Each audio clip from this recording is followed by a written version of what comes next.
কৰিমগঞ্জৰ ঐতিহ্যমণ্ডিত মদন মোহন জীউৰ মন্দিৰত অষ্টহৰ হৰিনাম কীৰ্তনৰ সূচনা হ'ল। 15 দিনৰ পৰা চলিব কীৰ্তন। জগতৰ সৰ্বশ্ৰেণী ৰাইজৰ মংগলৰ বাবে চলিব কীৰ্তনখন। 20,000 ভক্তক মহাপ্ৰসাদ গ্ৰহণ কৰিব বুলি আশা ব্যক্ত কৰে মদন মোহন মন্দিৰৰ কৰ্মকৰ্তাগৰাকীয়ে। সমগ্ৰ কৰিমগঞ্জ জিলাখনৰ মাজত সৰ্ববৃহৎ হৰিনাম যঞ্জ বুলি জানিব পৰা গৈছে।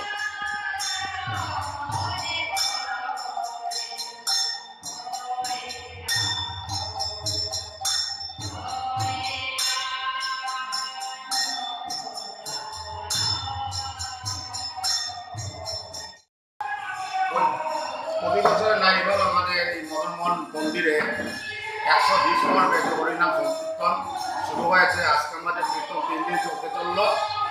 আমাদের এই কীর্তন 15 দিন চলবে। 15ই মাঘ আমাদের মহা উৎসব। সেদিন আমাদের শোভাযাত্রা বেরোবে। শোভাযাত্রা শেষ হওয়ার পর আমাদের এখানে মন্ত্র বিদায় হবে। মন্ত্র বিদায় পর আমাদের এখানে খিচুড়ি প্রসাদ বন্টন করা হবে। এখানে প্রায় আমাদের 20,000 লোকের আমরা ব্যবস্থা করে রেখেছি। 20,000 লোক প্রসাদ পাবে। আর আমাদের যে কীর্তন আরম্ভ হয়েছে 29শে পৌষ, আমাদের শুভ অধিবাস হয়েছে। অধিবাসের মাধ্যমে পৌষ সংক্রান্তি থেকে আমাদের কীর্তন শুরু হয়েছে। এই কীর্তন শুরু হওয়ার সঙ্গে সঙ্গে আপামর জনসাধারণ